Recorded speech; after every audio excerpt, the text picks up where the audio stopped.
Hello, and welcome to channel Einarchy, and I am your host, Voluntary. It seems my creation debunking videos get the most attention. And, well, I want to give the audience what they want, so here goes. I'm here today to talk about the singularity. When I say singularity, I am not referring to the compression of all heat, light, and thought into an infinitely small pinprick of cognition that Mr. Hovind then forgets in an overarching act of intellectual nihilism. No, I am instead talking about the singularity that the Big Bang expanded from. Mr. Hovind reacts with incredulity to that particular singularity, and for some reason, he talks about imagining all the oceans in the world squeezed into a dot that small. Always the oceans. Never anything bigger, like the entire world or the entire solar system. No, it is always the oceans. He can't imagine compressing anything that dense. I understand. I saw a large block of metal and someone told me it used to be a car. I know that with my bare hands, I would be unable to compress a car to that small size. So therefore, it is completely impossible for it to be done at all. I was in a store and I saw a diamond. I was told it was lab grown. I know that with my bare hands, I would be unable to generate sufficient heat and pressure. So I know the salesperson was lying to me. What? You disagree, Mr. Hovind? You've seen auto smashers, and they exert more force than we can with our bare hands? Really? Well then, Mr. Hovind, my challenge to you. Have you heard about neutron stars? They are fascinating high-density objects. One with the mass of the Earth would have a radius of about 10 kilometers. It would be smaller than New York City, yet it would have the mass of the whole Earth, even including the oceans. That's pretty dense. But it doesn't get us to the initial singularity. I agree with you on that. But it is only the first step in where I'm trying to go with this. Still, all the oceans, and the rest of the planet too, compressed that small is pretty impressive. That is more than I can do with my bare hands. Do you know what the next stage after a neutron star is called? It's called a black hole. Now, a black hole is even smaller. When people talk about a big black hole, they're really talking about the radius of the event horizon.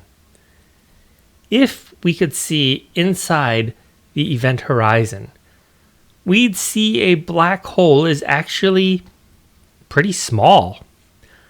Our math doesn't do a very good job of explaining it, but basically it is a singularity. Not the singularity, but still a singularity. The smallest regular black holes, they have a mass about 10 times the mass of the sun. That's more mass than even the oceans, compressed into such a tiny space. The question then is, do you think black holes exist? Because if you do, then you have to admit it is possible to fit even the oceans into such a tiny space. Or if you still say you can't fit the oceans into that space, you have to say black holes don't exist. There are some people out there who say that. I'm just wondering if you're one of them. A black hole isn't the same as the singularity. But at your level of understanding, the differences are rather insignificant. You'd actually have to know a lot more about science to point out the rather major differences.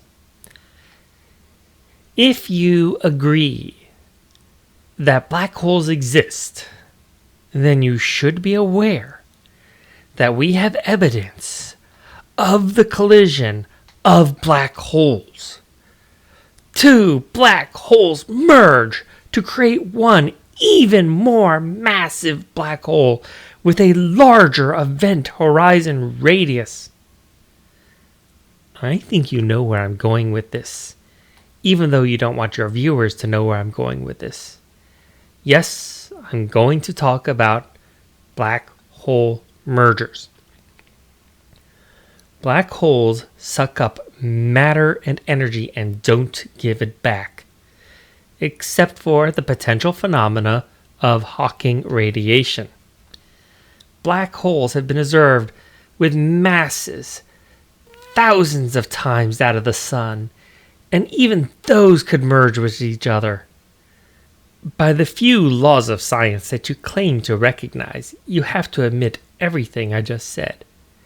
That brings me to the thing that even you would have to admit is possible, even if it doesn't exist right now.